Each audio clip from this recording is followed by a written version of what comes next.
I'm delighted to have this opportunity to thank the people of Flanders, and especially Ypres and members of the Last Post Association, for continuing to honour the sacrifice of our fallen. Imagine for a moment that the final request of a royal household could cause the very foundations of Buckingham Palace to quake. Within the realm of royal circles, rumours are percolating, and they are not going away quickly. Prince Edward, the Duke of Kent, is said to have made a shocking private confession in his final days, according to sources close to the Kent family. It is more appropriate for Catherine, Princess of Wales, to inherit the fabled Kent crown jewels, which are said to be worth tens of millions of dollars and are steeped in centuries of royal history, rather than Queen Camilla. In addition to the fact that the palace has become silent, the family is currently divided, and time is running out. Who is the Duke of Kent, and why is it important that he requests something? Before we can comprehend the most important aspect of this narrative, it is necessary for us to first be familiar with the identity of Prince Edward, the Duke of Kent. There is a large number of people who are not familiar with him, particularly those who are not interested in the royal family. It is because of this that his narrative is noteworthy. He is not a royal figure that is unknown to the public or a distant relative. In addition to having tight ties to the monarchy, he is an important member of the Windsor family. The year 1935 marked the birth of Prince Edward. He is a first cousin of the late Queen Elizabeth II and the grandson of King George V. He is also a member of the royal family. There was more to their relationship than merely a professional one, it was also personal. Edward and Elizabeth enjoyed a strong relationship throughout their childhood, during which they experienced significant moments and grew up together. The significance of his personal desires can be better understood if we have a better understanding of this connection. The Duke has been a loyal servant of the monarch for a considerable amount of time. At Wimbledon, he was a well-known figure as the royal patron of the Lawn Tennis Association for more than half a century. He also traversed the world on behalf of British interests and represented the King at a number of important occasions. Respect has been won by him as a result of his discreet and respectful service. He does not have a tendency to stir up controversy or stir up public debate. The significance of any private utterances that he may have made in the recent past is a result of this. When she passed away on September 4, 2025, at the age of 92, his wife, Catherine, Duchess of Kent, was residing at their house in Kensington Palace. As a result of her passing, the Kent family's legacy, which includes their estates and jewels, was the subject of intense contemplation. As the Duke was grieving, it is possible that he made his intentions about the family's precious diamond collection known to those who are close to the royal family, according to insiders. The most important question at this point is whether those in authority will listen to his intentions or whether they will allow palace politics to take precedence over even the most senior royals' inclinations. The crown jewels belong to Kent. Can you tell me what exactly is at risk? An understanding of the Kent jewels is necessary in order to have a complete appreciation for the significance of this claimed confession. A simple string of pearls or a modest brooch that has been handed down through a comfortable aristocratic family are not what we are referring to here. In its place, we are going to talk about one of the private royal jewelry collections that is both remarkable in terms of its beauty and historically relevant. Queens, empresses, and dynasties that span ages have left their mark on these artifacts, which bear their reputations. To put it another way, the Cambridge sapphire Peru is the most exquisite piece of jewelry in the Kent collection. The genealogy of this magnificent collection of sapphires and diamonds is reminiscent of a history textbook from Europe. The royal family has passed it down from generation to generation. It was initially designed for Princess Augusta, Duchess of Cambridge, who was a daughter-in-law of King George III. In due time, it was acquired by Queen Mary, who, following Princess Marina of Greece's marriage to Prince Edward, Duke of Kent, in 1934, presented the Peru to her as a memento of their union. The sapphires were worn with a magnificent elegance throughout Princess Marina's entire life. Princess Marina was a gorgeous and style-defining princess. Catherine, who was the Duchess of Kent at the time of her death in 1968, was the recipient of these items. When substantial pieces of the Cambridge sapphire collection were sold in a stealthy manner, royal jewelry historians were taken aback by the choice. A reality for lesser royals that stands in stark contrast to the grandeur of the objects themselves, royal watchers have speculated for years about the financial pressures that led to these transactions. These sales have been an issue for small royals. While this is the case, there are still significant components of the collection. In addition to the sapphires, the Kent collection features extraordinary diamonds, historic pearl pieces, the world-famous Kent pearl fringe tiara, and items that are directly connected to the Romanov dynasty. As a result of Princess Marina's remarkable lineage as a Greek and Danish princess of Russian imperial descent, the Kent collection was able to successfully enter the Windsor world. A number of experts have determined that the remaining collection is estimated to be worth tens of millions of pounds. However, these artifacts are not only important from a financial standpoint, but they are also irreplaceable as far as history is concerned. Their purpose is to provide connections to kingdoms that are no longer in existence, to royal women who have had a significant impact on the history of Europe, and to an aristocratic world that existed prior to the war but has now been lost forever. The individual who is fortunate enough to inherit these gems will not only get wealth, but they will also be given a living archive of royal civilization. The Duke of Kent may have made a decision, during his dying moments of control, regarding the individual who should succeed him as the keeper of that archive, according to the speculation that runs through the core of this story. The purported confession, both in terms of what was actually said and to whom it was stated. Now we have arrived at the most important part of the situation. The rumors that circulated about the putative secret declaration made by the Duke of Kent did not appear out of thin air overnight. The Duke was known to be very reflective at the time, addressing grief, contemplating his own legacy, and thinking about what would continue on after his death. This occurred during a period of time when his wife had passed away. Royal circles and observers who pay close attention to the inner workings of the Windsor family began to form a narrative about the family's current situation. According to the statements that have been made in royal commentary, the claim is as follows. Catherine, Princess of Wales, the woman who will one day sit alongside King William V as Queen of England, was the recipient of the remaining Kent family jewels, according to the Duke of Kent, who expressed a clear and emotionally charged wish that they be taken away from Camilla, the present Queen Consort, and instead be given to Catherine. Rather than being bureaucratic, the framing was described as being more personal by those who shared these tales. Within the context of the Duke's private evaluation, it was about a legacy in which a woman embodies the principles and qualities that these historical objects are deserving of. The fact that this purported declaration has not been validated by any official palace source is something that needs to be made abundantly apparent. The public has not been able to verify the existence of any recorded declaration or formal legal instrument of this sort. Our focus here is on a blend of royal opinion, speculation from insiders, and the actual circumstances surrounding the conclusion of a senior royal's life story. As a result, informal wishes have a substantial amount of weight in the sphere of royal inheritance. She was known to make private decisions regarding jewels, lending pieces, gifting pieces, and directing pieces that were honored not because of legal responsibility but rather out of genuine respect for her personal authority. The late Queen Elizabeth was known to make these particular decisions. Where the actual drama rests is in the question of whether or not the Duke of Kent commands the same level of respect, as well as whether or not those who are close to him choose to honor or silently dismiss what he may have made. The diamond hierarchy that nobody discusses, which pits Catherine against Camilla. There is a very genuine and recorded tension around the inheritance of royal jewelry, and this tension exists even when the Duke of Kent's purported demands are dismissed.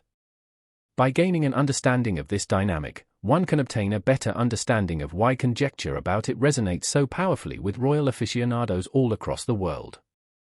Her amazing personal jewelry collection, which was estimated by some experts to be worth more than £1 billion, started to be passed down to the subsequent generation after Queen Elizabeth II passed away in September of 2022.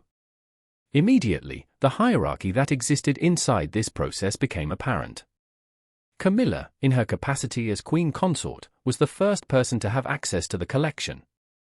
This complies with both the protocol and the tradition. It is both symbolically necessary and institutionally permissible for her to draw from this collection in order to perform her constitutional duties because she is the wife of the current monarch. A number of royal specialists, notably Katie Nicholl, have made it abundantly clear that the Queen Consort is given priority on the list of candidates.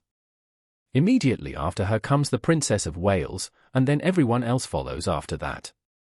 The scenario, on the other hand, emerges as considerably more convoluted.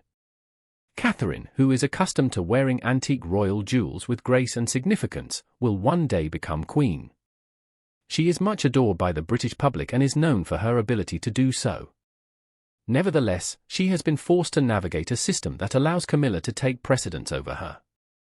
There is no proof that the two women are openly hostile toward one another, yet, the optics of this arrangement have never been well received by a certain segment of royal watchers. These individuals consider Catherine to be the future of the monarchy, while Camilla is considered to be, at best, a transient figure. Following a period of ambiguity, the tiara and lover's knot that had been famously linked with Diana were restored to Catherine, and the public's reaction was one of exuberant bliss. Clearly, the message was conveyed. The general public's perception is that Catherine is the legitimate heir to the legacy that Diana left behind, and by extension, to the larger symbolic inheritance that the Windsor women have created. The idea that a senior royal such as the Duke of Kent may clearly prefer Catherine over Camilla as the recipient of his family's jewels does not appear to be mere guesswork when contemplated against this background. Rather, it seems to be the culmination of tensions that have been quietly building up over the course of many years. Why did the absence of Camilla at the funeral of the Duchess of Kent cause a Twitter frenzy among royals? If you are someone who follows royal news with great attention, you might remember that the historic burial mass for the Duchess of Kent took place at Westminster Cathedral on September 16, 2025. This event was significant in British history because it was the first time since the Reformation that a reigning British monarch attended a Catholic royal funeral. At the time, the monarch was the monarch of the United Kingdom. It is important to note that Queen Camilla did not attend the wedding. The excuse that she was recovering from acute sinusitis, which is a perfectly plausible explanation, was provided by Buckingham Palace. On the other hand, the internet did not react in a calm manner. Speculation burst forth on various platforms, including royal chat boards, fan accounts, and YouTube channels. Camilla's absence from one of the most historically momentous royal ceremonies in decades raises the question of why she did not attend. Why did she not show up for this extraordinary event, which included King Charles III attending a Catholic Mass for the very first time in the history of the modern royal family, together with Catherine and William and the entire extended Windsor family? In the community of people who observe the royal family, the explanation of sinusitis was not sufficient for many people. When it comes to the realm of royal speculation, absences are frequently taken as significant signals or remarks that hint at issues that have not been discussed. These two narratives began to get intertwined in public discourse when it was taken into consideration that Camilla did not attend the funeral of the Duchess of Kent. Additionally, there is persistent conjecture regarding the Duke of Kent's claimed preferences regarding jewelry. Inquiries were raised. Was Camilla's absence due to the fact that she did not feel welcome on the family that was grieving? The participation of the present Queen Consort at the burial was compounded by the possibility that there was animosity between the Kent family and the Queen Consort. Despite the fact that these questions do not yet have answers that have been validated, they are being asked numerous times by the hundreds of thousands of people who follow the royal family closely. In the current climate of the media, the questions themselves have become an integral element of the narrative. What exactly does the palace protocol consist of, and where are the gaps in the rules?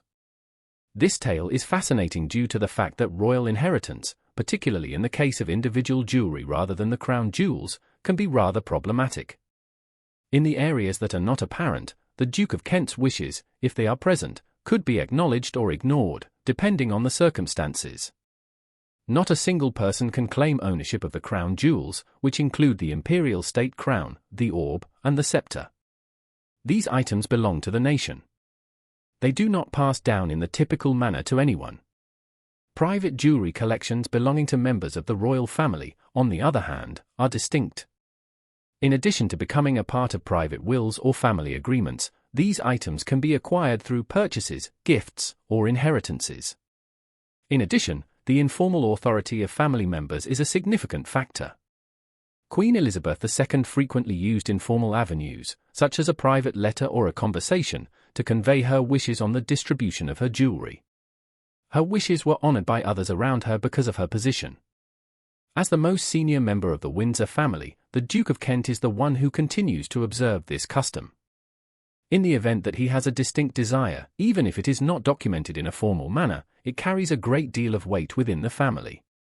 There is a primary concern regarding whether or not King Charles and Camilla will comply with that request. There has been no reaction from palace sources, and when it comes to topics pertaining to the royal family, silence says a lot. What does this imply for Catherine's future as queen, and why it is significant outside the realm of jewelry? Let's take a detour for a moment. This tale is not merely about jewels, rather, it also pertains to something more profound. Who the true members of the British royal family are, as well as who will be responsible for their care in the years to come. Catherine, Princess of Wales, has been confronted with one of the most difficult problems seen in the contemporary life of a superstar. Prior to her marriage, she had to deal with years of devastating stories from the tabloids. With very little training, she was able to face the demands that came with becoming a princess. All of the public fallout that resulted from the breakup between William and Harry was experienced by her. The fortitude and dignity with which she confronted the news that she had cancer spread throughout the entire country. She has maintained her strength in the face of all of these challenges, every crisis, controversy, and time of despair. She is a dogged individual. Notably, she has accomplished this without sacrificing the qualities that have earned her the affection of the general public. It appears that she wants to care. The meaning of jewelry and royal history extends beyond that of simple ornamentation. Important concepts are represented by it. There was a sense of belonging conveyed by the fact that the Duchess of Kent wore the Cambridge sapphires that belonged to Princess Marina. When Diana wore the lover's knot, it said something about who she was as a person. The fact that Catherine wears the pearls that belong to Queen Elizabeth is a mark of continuity, trust, and the passing down of a legacy. In the event if the Duke of Kent proposed that the historic pieces belonging to his family be transferred to Catherine, thereby establishing her as the next guardian of that history, he would be underscoring what many members of the public have believed for many years, that Catherine is the next generation. The load of the crown will be carried by her with grace and strength since she is the one who will carry it. Her presence is exactly what the monarchy requires. Additionally, Camilla has fulfilled her role. Despite the challenging conditions, she has put in a lot of effort to improve her image. The loyalty that she has shown to Charles is unwavering. However, the history of the royal family takes a long view. The women who advance the monarchy are frequently the recipients of the jewels, which are renowned for their beauty and historical significance. Catherine is the name of the future, and if the Duke of Kent truly stated this wish in his final days, he may have just been expressing with honesty that the future has a name, and that name for the future is Catherine. When it comes to the Kent family, it is possible that we will never know exactly what was spoken during those private times. This will not be confirmed by the palace, and it is likely that the family will maintain their silence. But royal history is frequently revealed in these silences, in the gaps between official announcements, in the jewels that certain people wear while others do not, and in the noticeable absences at funerals that are caused by circumstances that cannot be explained. Should you find this tale to be interesting, kindly share it with others. Do you have any thoughts? Would Catherine be deserving of the diamonds from Kent? Is Camilla's assertion more compelling? Please share your ideas with us. Sign up to receive additional information about the royal family below. Because we will continue to inquire even while the palace is keeping its secrets to itself.